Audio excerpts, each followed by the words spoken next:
Di industri gue pernah dulu pernah ngeluarin album di namanya dulu band-band reggae ya, zaman-zaman itu tahun 2003 kalau nggak salah. Bikin satu album, abis itu udah berapa lama? Sepertinya kurang ya. Akhirnya gue main cafe lagi, begitu gue main cafe lagi, gue ketemu sama temen-temen Chris Patti di zaman itu. Terus akhirnya kita bikin grup di bawah naungan manajemen Chris Patti lah. Kita bikin band, namanya dulu bandnya Aladin. Sempat buka rumah makan juga, gue di di daerah Pal Depok.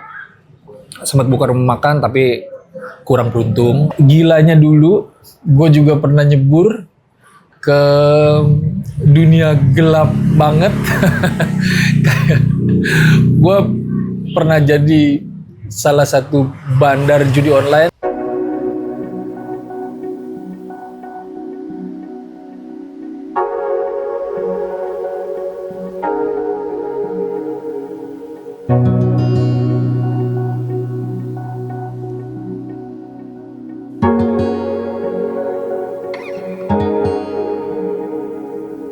Assalamualaikum warahmatullahi wabarakatuh. Perkenalkan, nama gue Wisnu Anggoro. Sekarang ini sejauh ini gue lagi ngejalanin usaha gue, namanya Bakmi Smoky. Gue punya konsep menu bakmi dengan aroma smoky-nya. Biasanya kan kalau orang bikin bakmi udah sekedar bakmi gitu aja, aromanya udah ayam, ada aroma sapi atau apa segala macem. Tapi gue di sini gue bikin terobosan baru atau varian baru yang ada aroma smoky-nya di situ.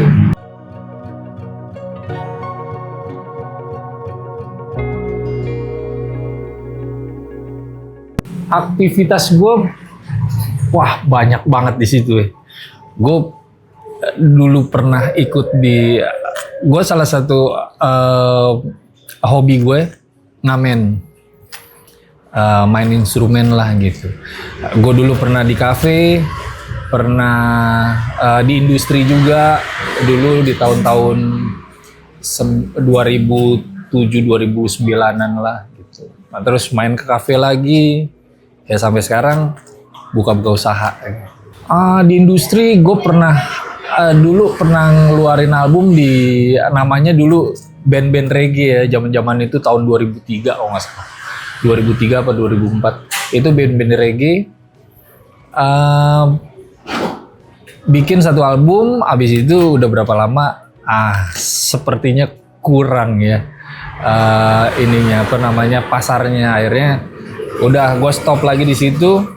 Akhirnya gue main cafe lagi. Begitu gue main cafe lagi, gue ketemu sama teman-teman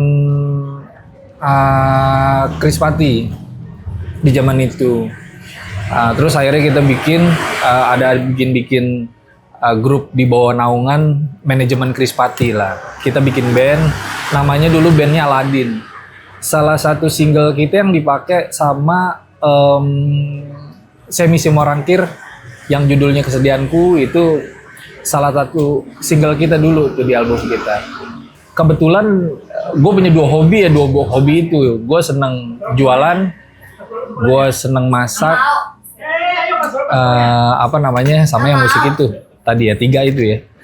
Kebetulan gue seneng masak juga, akhirnya gue bikin penasaran lah gitu. Masakan gue cuma bisa gue nikmatin sendiri doang sama keluarga gitu. Kayaknya kalau dijual bisa oke nih, dari situ sih. Tapi emang dari dulu gue emang seneng jualan.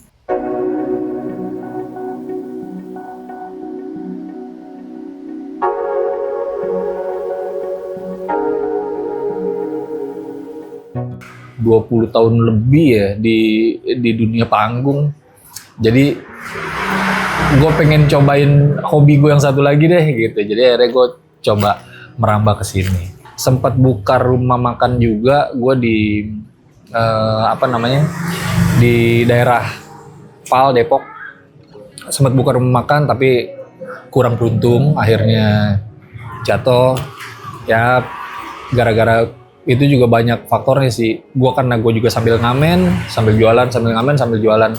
Terus tiba-tiba gue sakit, masuk rumah sakit, kantung empedu, harus operasi dan lain-lain. Ya udah akhirnya tutup tokonya.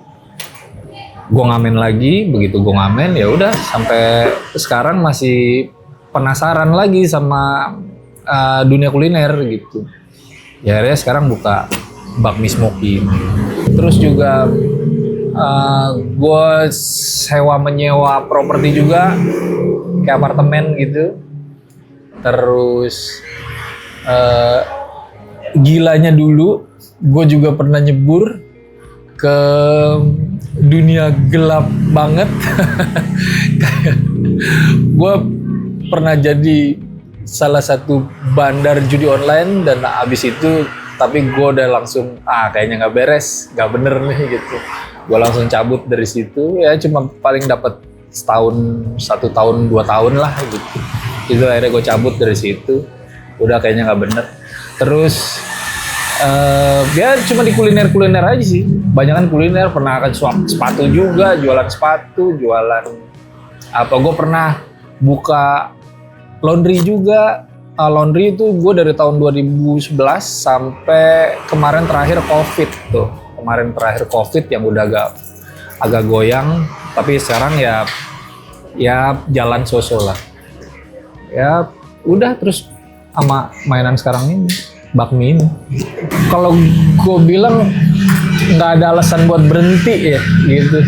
Selama kita masih hidup, punya badan masih bisa kerjasama gitu, pikiran juga masih bisa diajak kerjasama gitu. Jadi menurut gue nggak ada alasan buat gue mau pensiun, nggak ada sih. Maksudnya karena emang kita lanjutin perjalanan ini yang emang gue rasa masih banyak yang belum kita tahu gitu. Jadinya ya kita jalanin aja hidup sampai ntar terakhirnya gimana. Wah, kendala banyak banget. Salah satunya kalau ngomongin kompetitor,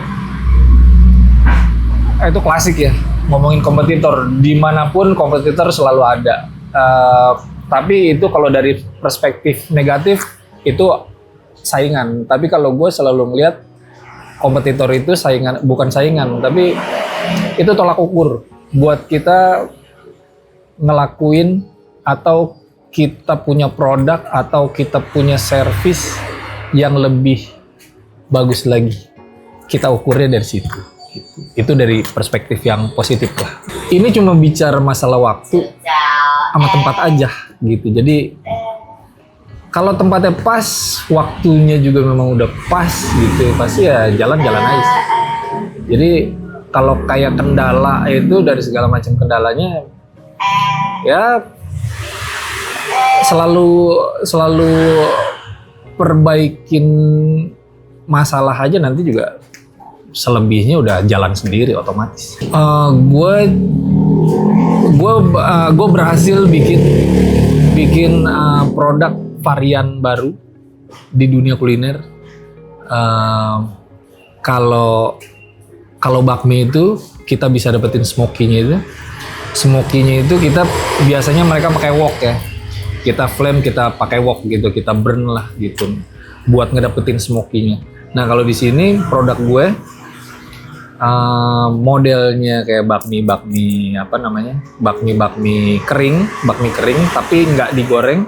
Bakmi kering ya kayak lo makan gacoan, kayak lo makan apa, tapi gue kasih di sini ada aromanya itu aroma, ada smoky-nya gitu. Jadi ngasih varian baru untuk dunia kuliner. Jadi dari kemarin juga banyak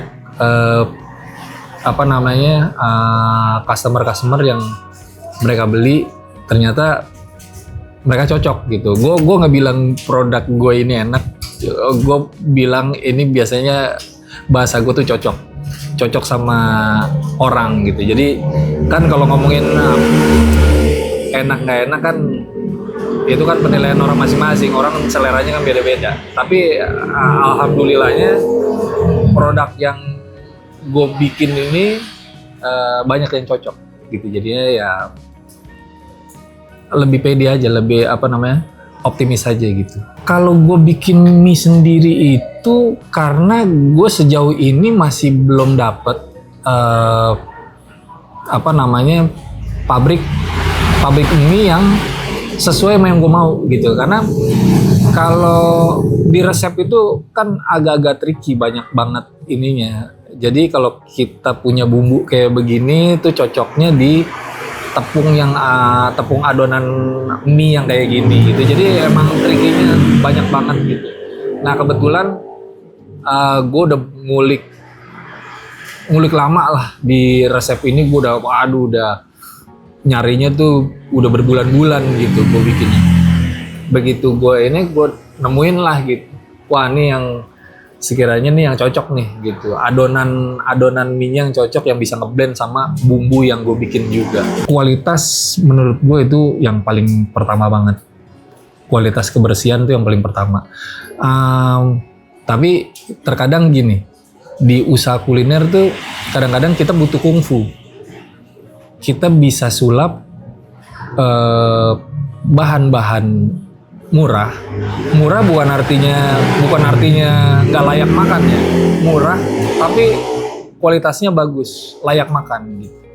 Nah kita bisa sulap dengan harga yang murah, misalkan contohnya kayak tahu kan harganya murah, tapi kadang kita bisa sulap, kita jual harganya, price-nya itu lebih tinggi banget, berapa kali lipat dari harga modalnya gitu ya. Itu yang kalau gue ngelihatnya bisnis kuliner tuh butuh kungfu yang kayak gitu. Jadi di produk ini gue bisa jamin gue bikin menu yang bisa banyak dinikmatin sama semua kalangan. Nggak mahal, menurut gue nggak mahal, tapi kayaknya gue beberapa orang gue tanyain malah kemurahan gitu, dengan tes yang mereka banyak cocok lah. Kita di sini ada bakmi chili oil, ada bakmi yamin. Jadi semuanya ada yang aroma smoky, atau gue juga nyediain yang tanpa aroma smoky. Jadi ada juga kan orang yang nggak suka sama aroma smoky-nya, akhirnya gue tetap adain itu. Yang jelas itu variannya ada 2, yamin sama chili oil. Kalau best seller ini kalau di aplikasi itu kayak GoFood, ShopeeFood, GrabFood gitu. Itu paling tertinggi itu yamin. Yamin itu kategori rasanya itu lebih ke manis gurih karena pakai kecap lebih banyak. Kalau chili oil itu lebih asin gurih karena kecapnya nggak terlalu banyak. Dua-duanya tetap pakai cabai chili oil, pakai minyak chili oil, tapi ya bedanya cuma di kecapnya aja. Nah kalau di marketplace lebih banyak sih, memang sejauh ini lebih banyak yang yamin ya, karena mungkin Indonesia tuh pasarnya lebih, ya mungkin bukan Indonesia, mungkin kalau kayak Manado gitu kan malah nggak suka manis ya gitu. Ya kebetulan kita ada di lingkungan yang orang-orangnya suka manis gurih gitu ya, akhirnya lebih banyak lakunya di yamin. Kalau strateginya, gue nggak ada dari program strategi untuk ini, karena menurut gue menu yang gue jual atau produk yang gue jual ini menurut gue udah bisa keterima sebetulnya sama banyak orang yang cocok. Jadi lebih ke servisnya aja. Target market gue, karena ini gue salah satu jenis masakan modern gitu ya, lebih masakan modern. Target gue tuh di under 30. Emang pasarnya tuh under 30. 70% di under 30. Selebihnya 30%-nya lagi itu yang udah up 30 lah, umur 30 ke atas lah gitu. Gue bikin menu ini emang menu Gen Z. Makanya gue kasih aroma smoky dengan rasa gurihnya, umaminya, manisnya, apa segala macem.